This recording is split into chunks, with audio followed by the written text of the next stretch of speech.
right. Is anybody home? Welcome, everybody. All right. I can hear myself when I'm talking. All right. I'm going to take off the headphones. All right. Let's see. First question. Francis Darwin from Tamil, India. Francis Darwin. Any relationship to Chuck? Let's see. I've heard her question. I think it's a her. I've heard the COVID-19 pandemic referred to as a species reset, a once-in-a-lifetime generation chance for us to change our ways. While this seems to be a silver lining in the personal tragedy of so many, there's also evidence that political leaders around the world are restricting civil liberties and therefore our abilities to protest for change. And then she asked, what can we do to ensure the best future for our planet? Francis, great question. Mother Nature has sent us all to our rooms and given us a time to reflect on what's really important. And, I think what we're finding out is what's really important is, Mother Nature, biodiversity. Without nature, there is no, economy. Without plankton and trees, we don't have an atmosphere. All of humanity depends on ecosystem services that biodiversity provides. Unfortunately, governments and businesses tend to look at nature as something to be exploited rather than preserved. But remember that you have a lot of power. You vote with your dollars, or in your case, rupees. You can shape the future by what you choose to buy. If you have money, invest in companies that value the environment. Invest in green tech. Buy products that are long lasting and sustainable. Try to buy products in bulk that don't use plastics, for instance. I always hate to tell people exactly what to do, because I think people have a pretty good idea of what you need to do. Just be a bit better version of yourself. Just take one step forward every day towards that future that you want to see, and take steps that direction, and we'll get there. Can you all hear me? All right. Let's see. Volume is good here. Okay, great. They can hear. All right. Let's see. Monica Mestis. She says, for decades, scientists, virologists, experts have recognized a clear connection between the wildlife markets and zoonotic diseases. Do you believe that industrialized, intensive food production of food animals also contributes to zoonotic diseases? And who should we write letters to? Yeah, absolutely. There's no question that, our dysfunctional relationship with animals, the way that we're getting most of our protein in the world is causing these pandemics. 3/4 of the pandemics that we've had are caused by, eating wild animals. And the funny thing is, like our President Trump, he said, nobody could see this pandemic coming.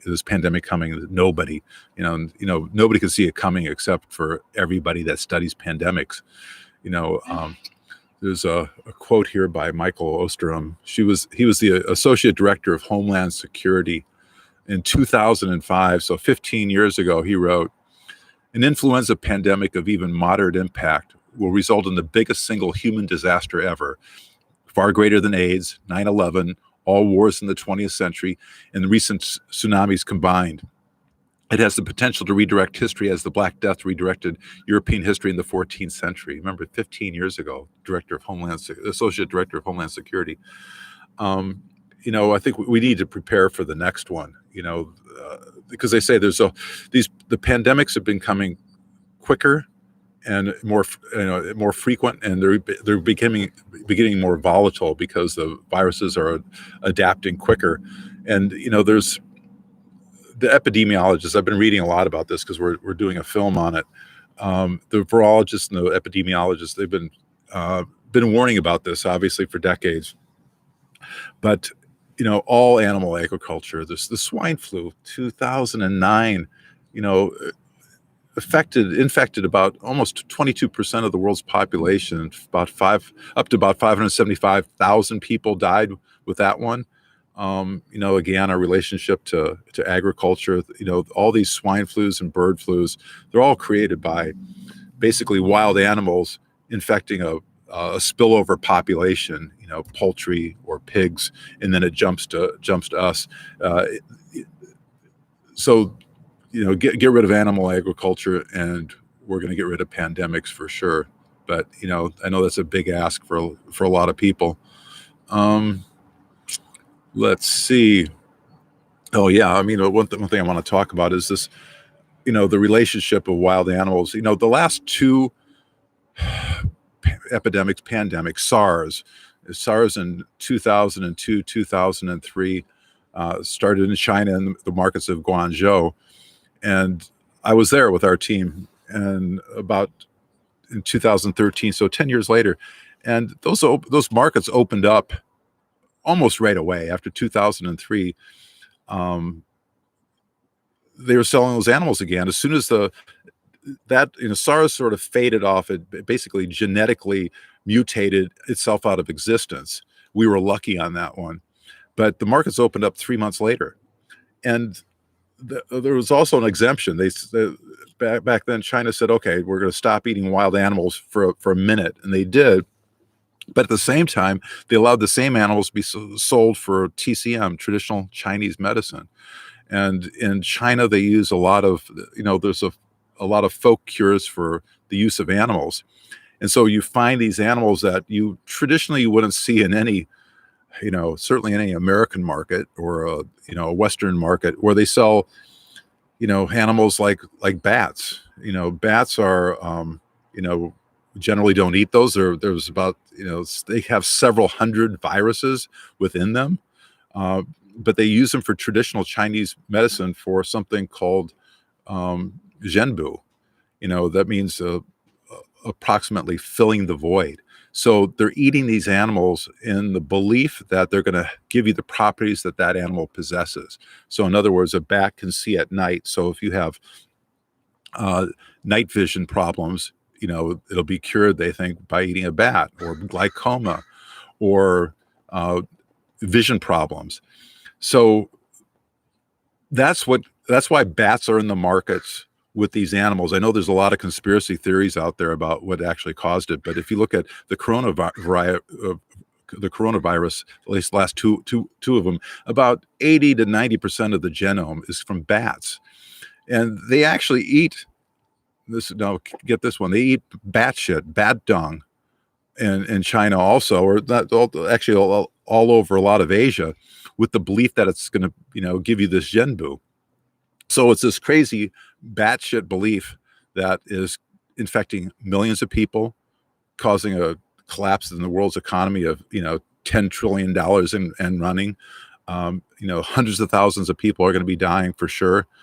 I lost about 40% of my, my net wealth on, with my retirement savings because of this crazy batshit idea that eating these animals are going to improve somebody's vision. And the bats need an intermediate host, and it's been determined that it's maybe a civet cat or a pangolin. Pangolin is another animal that's in the market only for traditional Chinese medicine. So people say, well, can't we get rid of the wet markets? And I don't think we're ever going to get rid of the wet markets, because the wet markets is a very general topic. It's like a farmer's market here in the West. They sell everything. It's not just seafood and meat, but it's also fruits and vegetables. So you have to sort of define what is a wet market, what is a live market. Live market, they're selling animals, because again, this idea of zhenbu, the closer, in traditional Chinese medicine, in some factions, I'm not saying everybody that has subscribes to Chinese traditional Chinese medicine subscribes to it, but there's the people that subscribe to zhenbu, they want to see that animal killed as close to possible as the time they consume it, because it'll be more potent.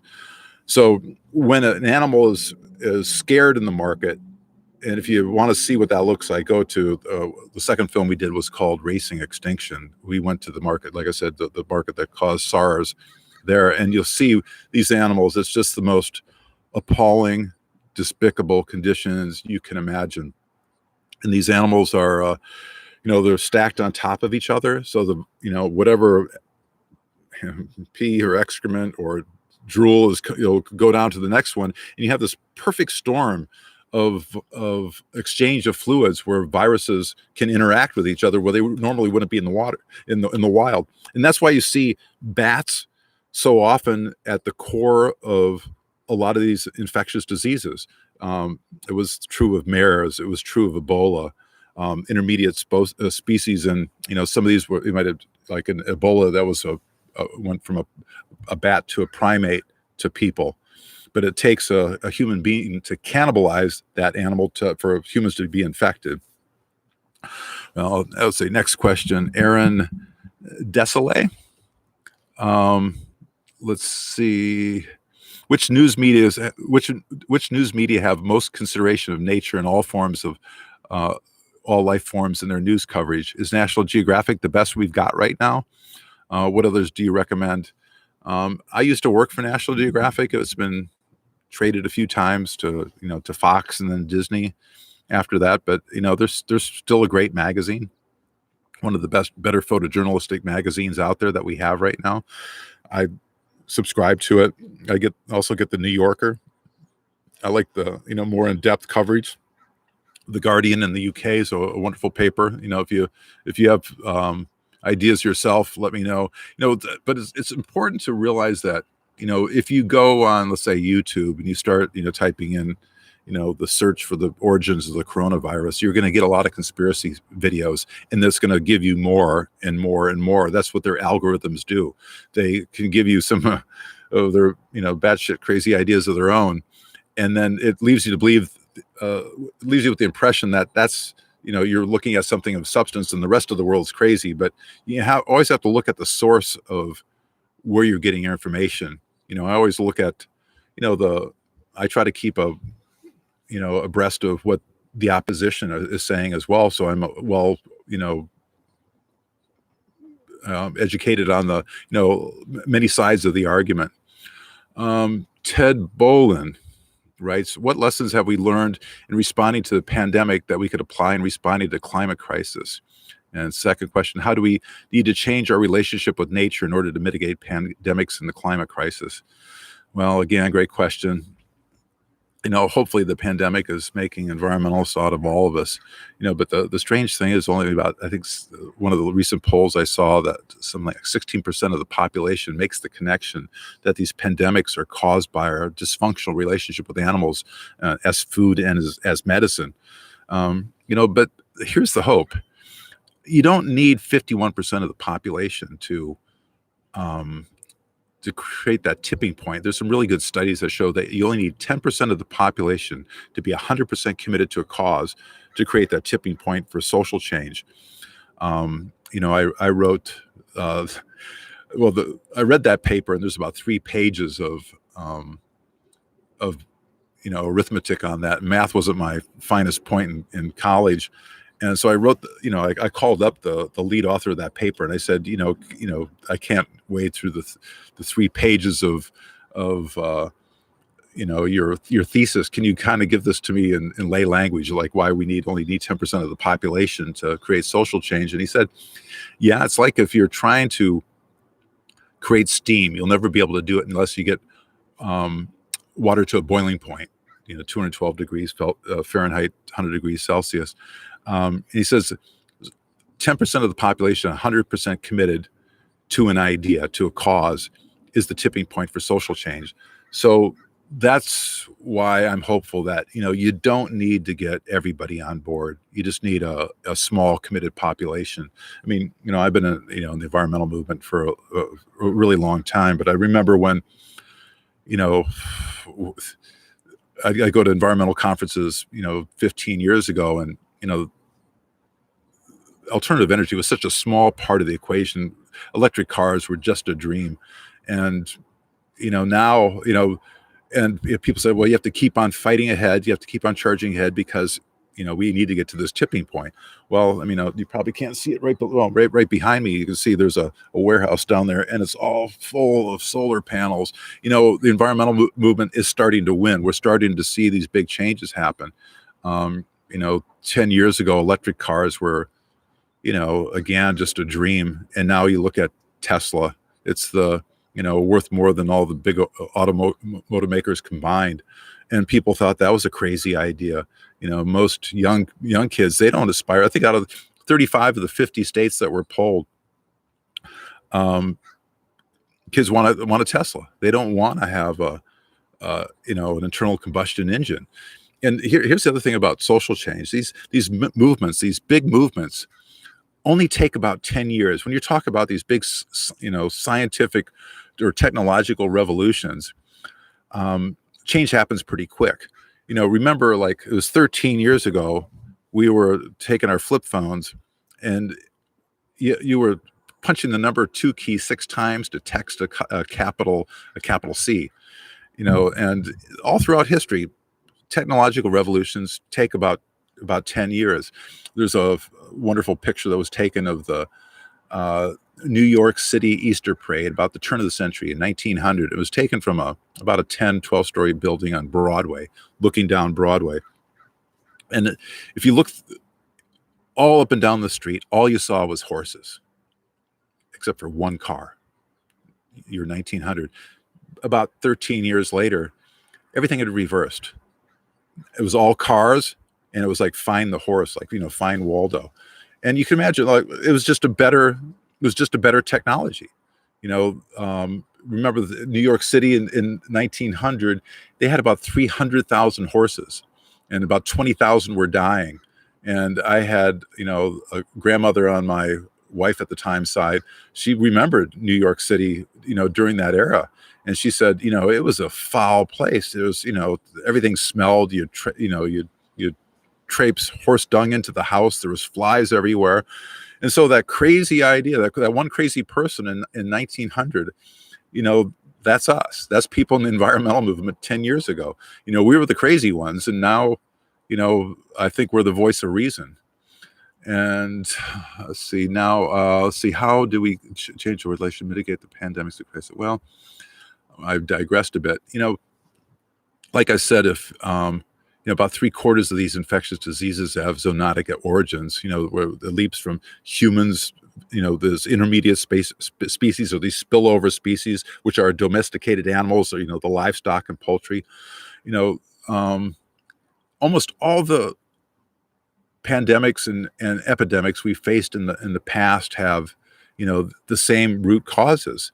If you look at the Spanish flu, that was a bird flu that killed between 50 and 100 million people. I'm just reading a book right now by Dr. Michael Greger about the Spanish flu, or about the bird flus, and horrible. People were coughing up blood, way worse than what we're going through right now.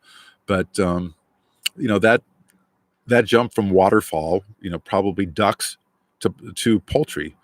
The domestication of cows caused measles. That disease has killed over 200 million people. Pigs are responsible for the whooping cough. It still infects 20 million people each year and kills another 400,000 people annually. I mentioned the swine flu of 2009, people cannibalizing a chimp, that caused AIDS. And, 36 million people have died so far, and about another million people died a year. It's hard to say to somebody in the, in the deep woods that, the deep, forests of the Congo, they shouldn't be eating bushmeat, but certainly places in Asia, we shouldn't be, eating these wild animals that are full of viruses with these crazy beliefs. But we also have a crazy belief here, in the West, that eating animals is somehow, healthy for us. It doesn't get us off the hook. This has been going on for hundreds of years. Ever since we've been domesticating animals, our relationship with animals are going way off base. Whenever you get a big group of animals in one place, you're going to have a lot of disease and a lot of viruses. There's no escaping it. And, I've been to the slaughterhouses in America, and, they're as disgusting and as vile as anything I've seen in China. I've been to the CAFOs in America. These are these confined feeding operations where you can see, sometimes millions of birds in one, big Costco, Walmart, size warehouse.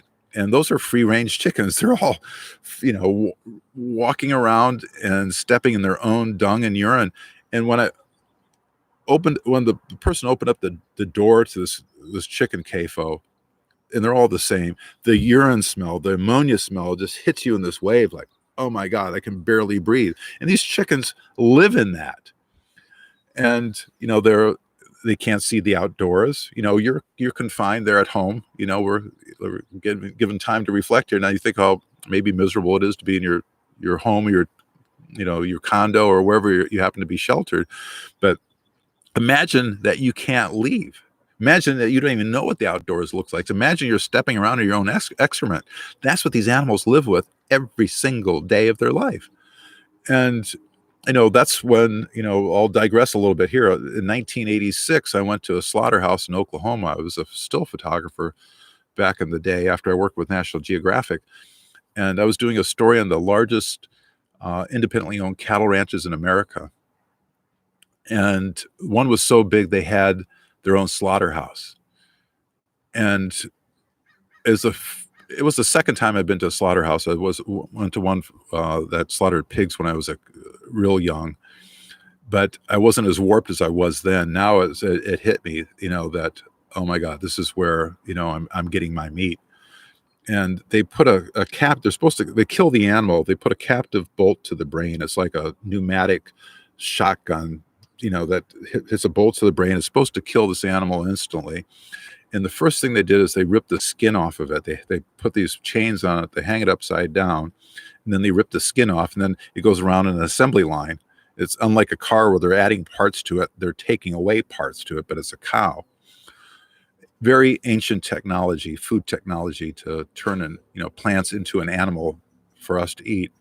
But I remember one cow. This is the turning point for me. This cow was hanging upside down, and it was supposed to be dead, several feet ago, but it's hanging upside down, and it's looking at me as it's going around. And I realized that this thing was, the skin was off of it, and it's still alive. It's still conscious enough to be following me. And I thought, I can't be party to this anymore. So that got me on the road to, doing the work that I'm doing. But it didn't cause me to go vegan overnight. I'm vegan now, but I thought I have to eat animals, but I thought, well, maybe I'll just eat fish. I'll become a pescatarian.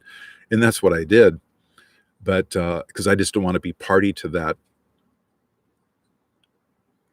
They say that if slaughterhouses had glass walls, there would be no slaughterhouses or people eating meat. And I think that's really true, because they're really foul places. But I guess I'm digressing here, but I do want to, kind of explain that. So I stopped eating meat, things that walk, I should say, in 1986, but I became a pescatarian, and my son is still a professional fisherman, and I would have a freezer down in the basement full of fresh fish, and I thought I was eating healthy fish. And, so, and eating better than everybody else, because my fish was from the ocean, it was cleaner. And when I did The Cove, a film that hopefully a lot of you have seen, one of the last scenes in the movie is we take a hair sample of the deputy minister of fisheries in Japan to see what his mercury levels were. And when we sent his into the lab to get analyzed, we thought, well, I eat a lot of fish. I want to see what my samples are. So I separated mine, and the lab reports came back on his, and it was 8 times higher than what's considered baseline abnormal. Like when you really have to worry, 8 times, so his was really high, but mine was 44 times higher. And mercury, for those of you who don't know, mercury is the most toxic non-radioactive element in the world. There's no reason that element should be in your body. It starts to destroy your neurons. It slowly destroys what it means to be human. It destroys your senses. So I had to make the transition pretty quickly to become, plant-based. And I was scared to death. I thought, what am I going to eat? And when we were down in Los Angeles at the run-up to the Academy Awards, because the film was up for an Academy Award, I met my first vegan. It was like, to me, this was like such an alien creature. And her name was Rebecca Mink. She's a clothing designer. And I said, Rebecca, what do you eat? And she said, everything else. all protein originates with plants. And, I thought, right then it just sort of struck me like, well, isn't that crazy? That he said, yeah, we're just filtering the nutrients and the protein through, from plants to the animals. Animals are just the middleman. Next question. We're not going to get through 5 questions if I keep on taking that long to answer them. Okay, this is on the Twitter from Cookie Cupcakes. I'm not making this up, at Cookie Cupcakes. Do you think we can get these wet markets to shut down once and all for now, or at least get some better regulations in place? Well, again, I think we have to define what a wet market is. At wet markets, like I said before, they sell a lot of things, seafood, meats, fruits, and vegetables. But at those live markets, wet markets, some of them are live markets where they keep these animals as live to the last minute. And this isn't just an Asian thing. There's about 80 live markets in New York City. And, Cory Booker and Lindsey Graham, 2 U.S. senators, are, I'm told, trying to get a bill passed or get in order to get passed to ban the live markets. So, you want to know what to do. Hopefully we can, get that bill passed and, support them, because at these live markets, no animal should have to go through what these animals have to go through at these live markets. But, at the baseline, get rid of the wild animals at the live markets, because these wild animals have these pathogens, these viruses that are, we're going to go through this again. If we don't get banned the live markets of Asia, where they're selling the wildlife, this is going to happen again. And, I keep pretty in tabs with everything that's going on, try to. And, it is going to happen again if we don't do something. Okay. Let's see. Okay, we have Dennis Horn on Facebook. Great fan of your work. That's my cousin. No, I'm just joking. See, if you were to rank the 5 top things anyone can do for better or for Mother Nature, what would we all focus on? I would say the first thing is food. The second thing is food.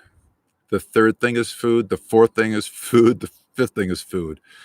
Food is at the nexus of almost every problem that we have. It's responsible for, the eating of animals for humans is responsible for about 80 to 85% of the diseases that we have, the chronic diseases like heart disease, diabetes, very high correlations. It's like I said before, it's at the at the forefront of infectious diseases. It's one of the biggest causes of environmental degradation is the raising of animals for human consumption. 96% of the biomass of mammals on the planet are humans and the animals that we eat, like pigs and cows.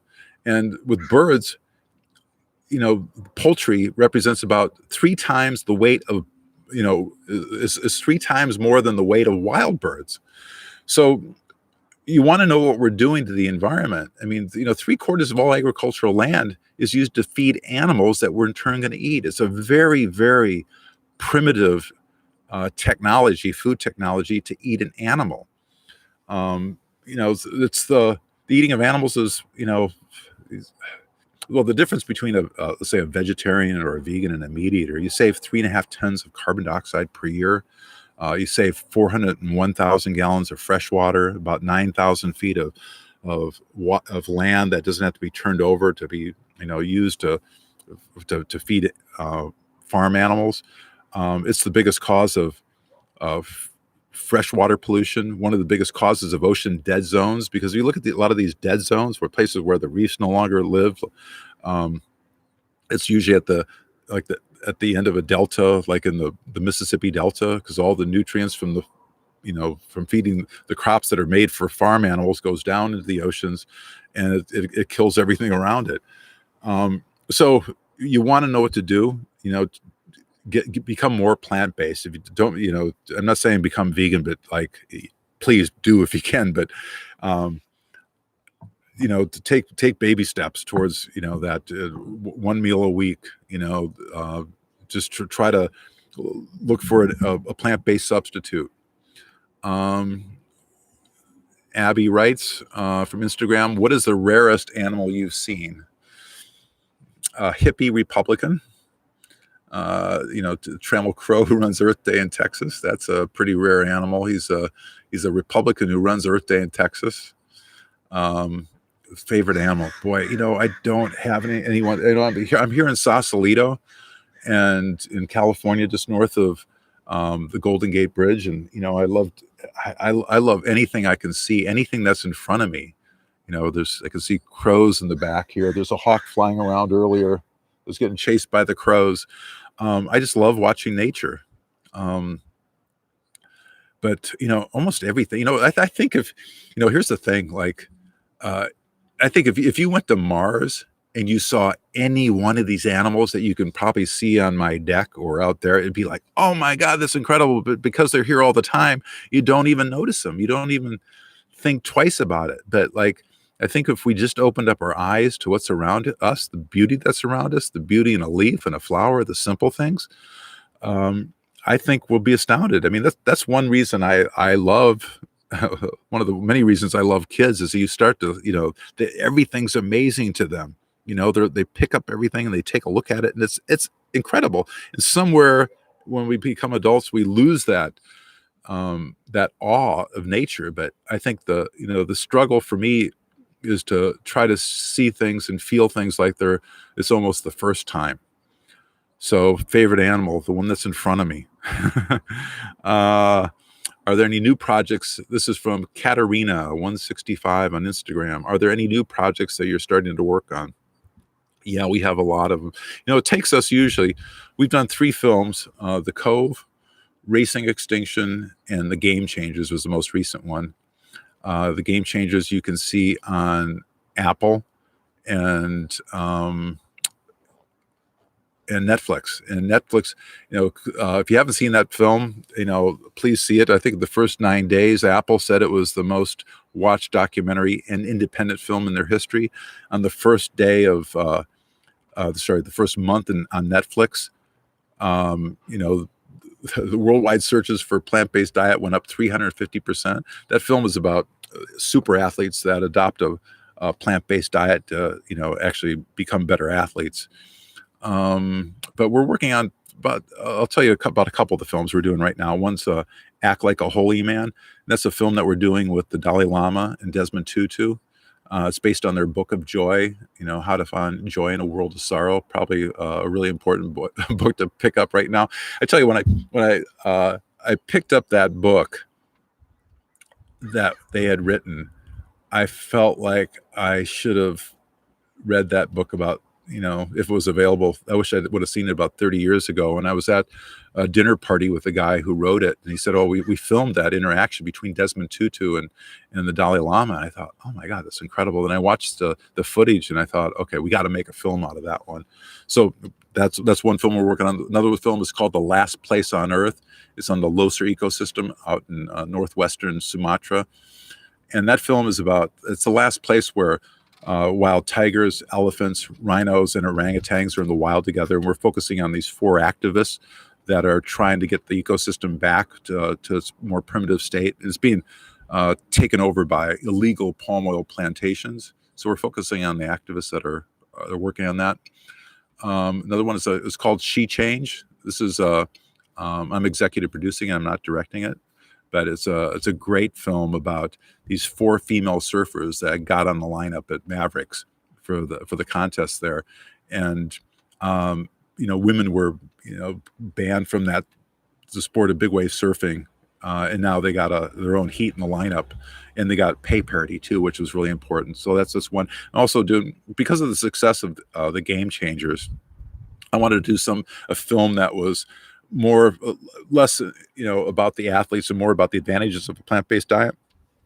So I'm doing a series right now called Food 2.0, and in that is going to probably be we're still developing it, but it'll be the first episode will be one on the pandemics and a relationship with animal agriculture. And yeah, that's probably some of the other ones that we're working on. There's a Yeah, I'll just tell you real quickly about this other film. This is all, by the way, those films, they all need some help financially. So if there's anybody out there that has like a family foundation, or you want to, get your name on a film that's going to change the world, um, you know, please get a hold of us at opsociety.org. But I'm working on a film right now on trying to cure Alzheimer's, reverse Alzheimer's disease, and there's no known cure for Alzheimer's. They've been working on drug cures for decades with no success. But right down the street here in Sausalito, there's a doctor, Dr. Dean Ornish, who's is the first one to prove that you can reverse heart disease, early stage diabetes, and cancer. Some cancers with four pillars of his program is a whole foods plant-based diet, exercise, meditation, and group support. And with that, it looks like it's working with Alzheimer's. The early signs of it show that about 60% of the people that have early Alzheimer's can actually reverse it by basically, putting the right fuel in the tank and more social support. But yeah, if you want to support those films, please, get a hold of us. Let's see. Julia Fuentes from Encinitas, California, on Facebook. China says they are having difficulty shutting down wet markets. Is it that they cannot shut them down because it's so underground, or do they choose not to? Well, there's a lot of pressure, a lot of financial pressure on them to not just shut down the live markets, but get the wildlife out of the markets. But again, what my fear, and I think every virologist and epidemiologist's fear, is that they're going to use the, they might ban the consumption of them for food, but they'll still keep them for TCM, for traditional Chinese medicine. That's the fear, because if you don't get rid of, bats, pangolins, civet cats, a lot of these wild creatures out of the market, we're going to have this exact goddamn thing happen again. And, let's support all of our congressmen here to do what we can to put financial pressure on them to, ostracize the government as much as possible if they don't comply with getting those wild animals out, whether it's for food or some batshit belief that's going to affect your vision. Get that crap out of the markets so we don't have to go through this again. Okay? Got it? No wildlife in the markets. Dumb. I mean, it's not xenophobic. It's just fucking stupid. Don't sell that shit. Don't eat it. It's a look. This. I gotta find this. There's a. If you go to the, some of the reports I'm reading is like they said this is like what I'm reading is some of the Chinese scientists saying this is our our gift to modern medicine is eating bat feces because of its low side effects. It's like, low side effects. What? I mean, like trashing the economy of every country in the world, killing hundreds of thousands of people, sending people to an early grave because of this batshit belief. Okay, come on, stop it, guys. Keep the bats out of the market. They are not food. They're making us all sick. This is not culinary imperialism. It's just us saying, what you're putting in your goddamn mouth is starting to affect us. So stop it. Knock it off. Whew. Okay, I'm gonna get a lot of backlash on that one. Sebastian Dorn. I'm a big fan since watching the masterpiece Racing Extinction during my marine conservation project in Mozambique, so thank you for this opportunity. At present, humanity tries to extinguish a huge fire with gasoline according to the corona crisis. Should they not fight the symptoms but the source? I guess I should. This is what I've been saying. I bet the virus appeared because of some stupid poachers came in contact with wild animals. Yep, you telegraphed my answer there. All right. Let's see. Chris Bagel 1344 from Instagram writes, "How can I join to help clean oceans?" Well, first the clean oceans. Well, first of all, we have to keep the plastic out of it. We have to find a better technology for plastics. Something that is going to biodegrade, and a lot of the the reason that the reason that there's so much plastic in the ocean is not because so much of your Starbucks cup and straw. It's really there's about there's about 11 rivers, mostly in Asia, where people are dumping. Now it sounds like I'm bashing Asia again, but here's the problem: there's about 11 major rivers in Asia that account for the great percentage of the garbage that we're finding in the oceans. Now, here's the problem: the manufacturers of plastic know this. They know that, and they're ramping up production in Saudi Arabia. They're ramping up production in Pennsylvania. They're building these huge plastic plants, and they know that they can't recycle it. So they export this cheap plastic over to places where there are no recycling plants. There's 17,000 islands in Indonesia, and they only have 10 plants that can recycle some of the plastic. Most of it is unrecyclable. So we have to hold the oil companies, accountable to, how they're making this plastics, because they say, oh, it's really we have to educate them on how to, throw things away, but there's no place to throw it away. It's an island. And, I'm not saying they should be dumping in the river, but they're also not, the oil companies are not providing a way to recycle it. And there's more expensive ways that they can design polymers to be recyclable. It could cost them a little bit more money, but we have to make it more expensive. Otherwise, the oceans, the last 3 times I went to Europe, I never even got in the water because it just was disgusting. I was off the coast of Italy, and I was on a boat, and there was like 3 dimensions of plastic trash going by me, like, from different levels. I thought, oh, that's disgusting. I'll just wait till morning and maybe it'll clear up. It's the same thing the next day, and the next day, and the next day. And this was coming out of the Naples River. So, and then we went to the last trip, we went to France, and it was the same thing. Plastic all over in these bays. You go out in the middle of the oceans, and we're seeing it on dive sites. You see it, and the last thing you want to look at is somebody's garbage. But the problem is the way we're making it. It's the way we're disposing of it, the way we're thinking of it. The first story I did was a photographer for National Geographic was on garbage and recycling. This is a cover story that was in 1983, and back then there was only one mandatory recycling program in all of America. But recycling started to take off. But now, that was almost 40 years ago now. 50 years ago, it was like, we weren't making plastic like we're making it now, but now we're making things that last an eternity, and we're using it one time and throwing it away. We got to think, 50 years since Earth Day, right? For the first Earth Day today. And what have we learned? I mean, look at us. Look at us now. We're locked in our houses. We can't be with each other. Look what if we wanted. What's Mother Earth teaching us here? The skies have cleared up over LA for 4 weeks in a row. I heard that the Ganges River is actually running clear. The canals of Venice are running clear. My son lives over in San Francisco in the city, and he said, Dad, the loudest sound now when I go outside is the sound of birds. The world is a lot better without us, I'm afraid to say. And if maybe that's the lesson that we learned. That's the real takeaway that our half a century point of trying to make the world better. The world can be a lot better without us. We are guests here, and when you go camping, they say, don't leave, leave only footprints, take everything with you, and we're not like that now. We're bad guests. We're like a guest that comes into somebody's house, and we unpack expansively. We eat everything in the fridge. We don't replace it. We're like that. We're just pillaging. And until we get that we're guests here, and that we have to live sustainably, we have to change our business model from one of extraction and pillaging to one of, respect and conservation. We're going to have the same thing come across.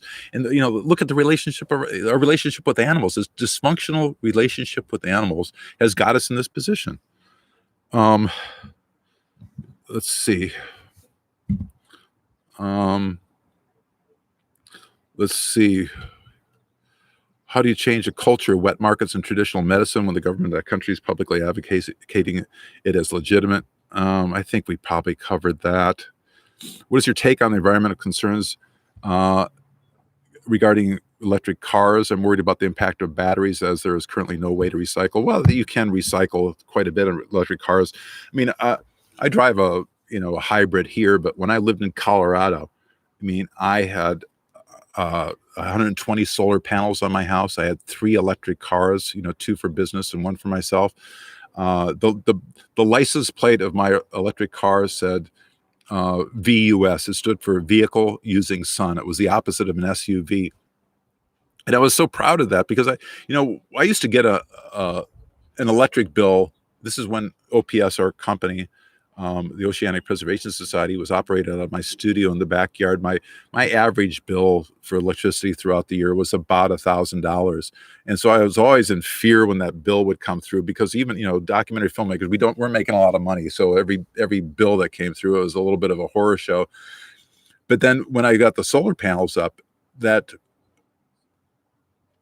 monthly envelope from the electric company went from being a bill to a check.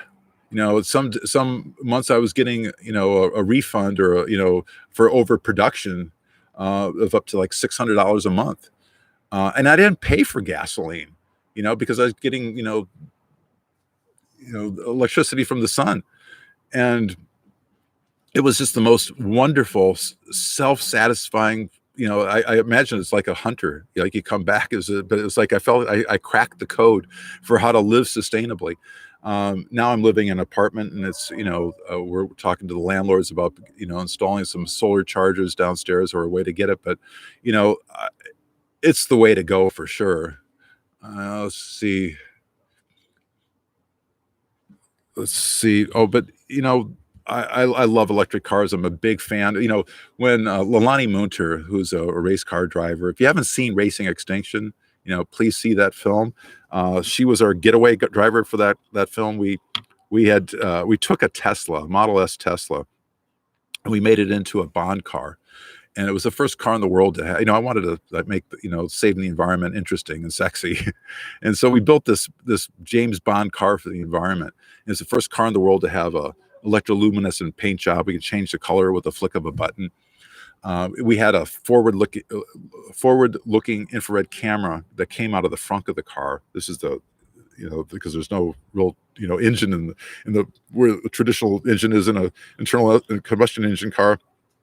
And we had a forward-looking infrared camera that could see carbon dioxide as we went around town. And out of the back, we had about a 20,000 lumen projector on a robotic arm, so we could project the images from the FLIR camera onto skyscrapers, of all the pollution that you couldn't see. That was the cool thing about the camera. You could see the invisible world of greenhouse gases, disappearing license plates. But when we drove that car, this is back about, I guess, 2011 or so, 2013. When Lalani Munter and I drove that car off the lot down at the Tesla factory, she turned to me. Now, she's a race car driver, right? She's used to driving, 200 miles an hour, and she's a speed demon. And the pickup on that thing was just, as if you've ever driven in the electric cars, the torque is the same if you're at 60 miles an hour or if you're just off the line. And she turned to me and said, every other car in the world just became a relic. And, whether you like cars or not, they're the, electric cars are the future. And I'm a big fan, yeah, there's, it's everything, all these, whether solar panels or batteries, there's some amount of extraction that goes on, but we know that there are, multiple, magnitudes cleaner overall than an internal combustion engine, and, the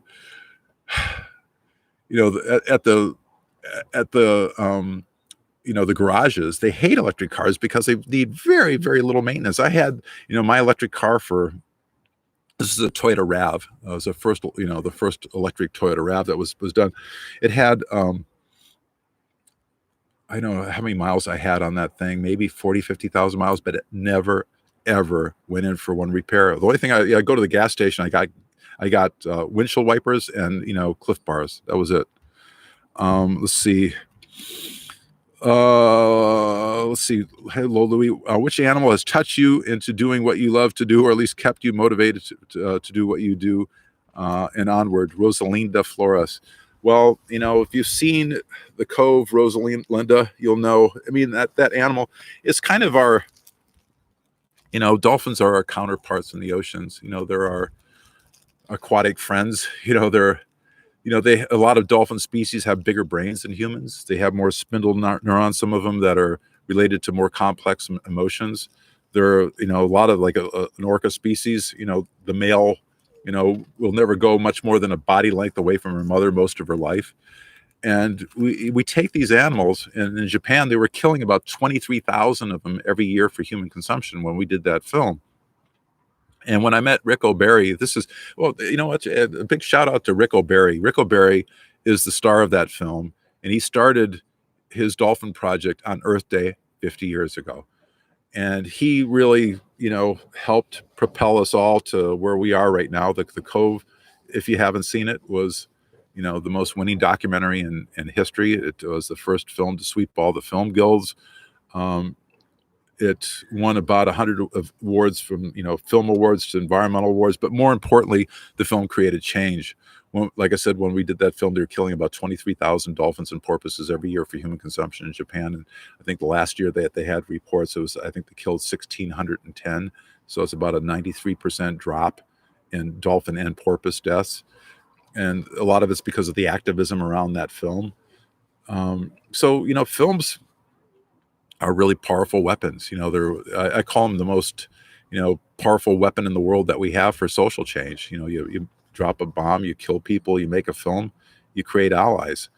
And, that was my hope when we did Racing Extinction, is we could start this movement to to try to turn things around. There's been 5 major extinctions in the history of the planet. A lot of you people probably know that, we're going through a 6th one now called the Anthropocene. It's the age of man. And we're the last generation left that can turn things around. And if we don't do it, there's no generation left to do it. I mean, we're leaving, the burden is on us. If you're, in your middle age, you can't turn to anybody else and say, our kid's going to fix it. It's going to be too late by then. So I guess as, when the pause button gets hit by Mother Nature now, it should really give us, all the chance to reflect. Yeah, people are dying. It's horrible. We're getting sick. We're all living in fear, but it's really our dysfunctional relationship with nature, and we need to fix it if we're going to solve this issue. Thanks for Louie. Hi, Louie. Thanks for doing this talk. I'm wondering about the IWC moratorium on whaling. Will Japan and other nations end their scientific practice? Well, that's stopped. Japan's now out of the IWC, and they were killing, I know, about 1,000 whales. Excuse me. Japan was killing about 1,000 whales, large whales, every year for scientific purposes. Now they don't have to indulge themselves in that lie. They don't have to disrespect scientists by calling it scientific whaling. They're just whaling off their own coast right now. So, I mean, they've been isolated. They've been, isolated from the international community. They don't have a voice at the table now on whale issues. If that's what they want to do, what can you say? But everybody that's on this call right now, remember that, we're on the side of angels here. Somebody asked me what my favorite animal is, and it's like, my favorite animal is the human animal that respects other non-human animals by far. Because, when you're doing that, you're doing, like I said, the work of angels.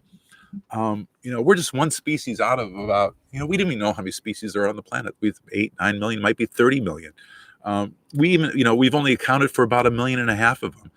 But we know one thing: we're losing animals faster than our ability to record that they're even here on the planet with us. E.O. Wilson, the great biologist, said that we could lose half the species on the planet by the end of the century if we don't do something about it. But he has a plan, and his plan is that if we can leave half of the earth for nature, we can save 85% of the species on the planet. And that's triage, folks. But maybe that's the best we can do. It's a good plan. Take a look at it. Half Earth. What steps would you recommend one take to pursue a career in environmentalism? That's from Hello Parking Meter 6. A career in environmentalism. Well, first of all, if you're looking for a career in environmentalism, I would just be advised that there's probably not a lot of money in it, but you'll probably be the most satisfied human being that you'll ever be in the world. We've all had jobs. A job is like when you're looking at your watch, and it's like you just can't wait for it to get over. Like the job that I have now as an environmental filmmaker, there's just not enough hours in the day. I cannot wait to wake up in the morning to do what I'm doing. And I think one thing I want to talk about is that it goes back to what I've learned by working on this film with the Dalai Lama and Desmond Tutu, and they said that you're never going to feel human. Like everything that we're searching for gives us happiness. It's to give us happiness. It's short-term happiness, and you're looking for money, you're looking for power, you're looking for sex, you're looking for a better job, you're looking for something that's going to make you feel better. And once you achieve those things, it's temporary. It's like, oh, you get there and it's like, oh, that's all it is. There's anything more. The only thing that gives you true joy is when you're helping other people, when you're doing environmental work, when you're imagine what the healthcare workers are going through right now. I mean, they're going through hell, but I can assure you they've never felt more human in their life, because they're helping other people. They're doing that work that makes us feel human. And you look at the Dalai Lama and you think, well, he was, you have to go through hell before you can get to this point where you can understand what they're talking about. And I think we're all kind of collectively going through that right now. This has given us a chance to say, okay, what's important? Why are we here? What's next? And I think, I would hope everybody in the call can figure out what, rather than listen to me and what I can, I propose, try to be the next best version of yourself that you can, and be that. Whatever makes you scared, what makes you afraid to take that next step, whether it's, trying to go more plant-based, or, maybe walking to work if you can, or taking the bus, or whatever that step is, you can figure that out. You don't need me to tell you. You know what you need to do. And once you start doing that, you get to that next step of being the better version of yourself, and you're not doing it just for yourself anymore. You're doing it for the environment. It makes you feel good. And then once you do one great thing that makes you feel good, it's like, now we're marching. Now we're all going towards the same thing. One of the guys that really got me going in this career was actually a musician by the name of Pete Seeger. Pete Seeger was a good friend of Woody Guthrie, who wrote "This Land Is Your Land."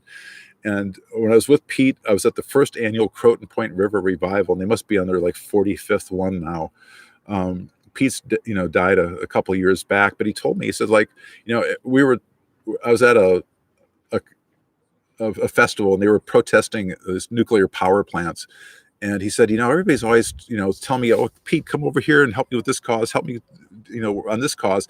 And he says, it's like an old Indian maxim. They said, when, it's like society's trying to push a log up a hill, and everybody's always saying, push over here. We need more, effort over here.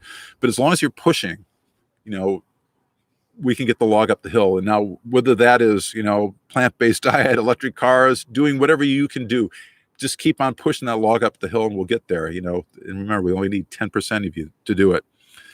As a man surrounded by machines, what do you do to reconnect yourself with nature? Well, this is from George Papabase. Well, George, I'm fortunate. My girlfriend Lucy and I have the good fortune to be surrounded by looking at, a beautiful bay, every single day that we wake up.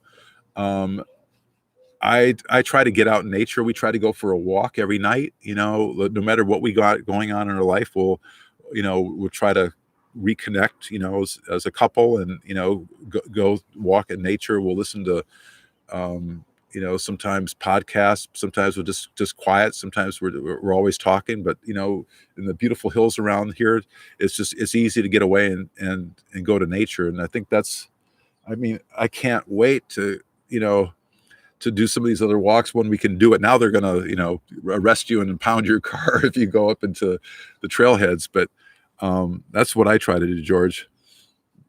Quite a good question. Overpopulation has been the number one issue, but no one seems to be able to come up with an acceptable plan to reverse population increase.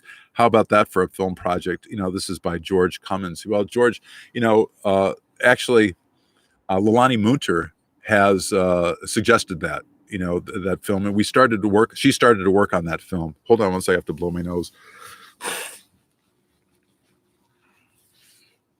She was going to do that film on overpopulation, and she started to talk about it on radio programs. And the hate. Now, here's a woman who is fearless. She's a female race car driver in a male-dominated sport, and she has environmental messages on her car. Like a vegan car. She did a Cove car, a Blackfish car, on and on. And so she's used to taking flack, but she was getting death threats like she never had before when she started, talking about, limiting population control. So it's a very, emotionally charged issue. So now she's pivoting that film. It'll still be part of a film, but she's talking about doing a film now. We're working on a film together on the Fermi paradox. Like, it's basically about, like, if there's intelligent life in the universe, why haven't we seen it? And one of the reasons that we might want to think about, a planet B, like going to Mars, is because if we screw this one up like we're doing right now, we're going to need an escape valve. It took 4.5 billion years for our DNA to get to this far. And you look what we're doing to the planet, and if this just keeps on going this direction, there may not be hope. So that's why Elon Musk wants to go to Mars, is that, as an escape valve to get our DNA, not just our DNA, but like, the DNA on the planet to another planet, just in case we go extinct, because this planet's not going to be around forever. We have maybe another couple 100 million years left before the oceans burn up because the sun will expand. But, I guess we got heavy there real for a second, didn't we? But again, I come back to, like, what's important. Saving our DNA, making the world a better place for future generations, extremely important. But also living in the moment, living today, living the best version of yourself today, so you can even do better tomorrow. That might be where it's at. I think we're a little bit over our time here. And I think it's probably time for me to stop getting off my soapbox and let you all do whatever you're doing. But thanks for joining in. Appreciate it. And thanks for all the comments. I'll read them when I get off here. Hope I passed the audition. Talk to you all later. Cheers. Bye-bye.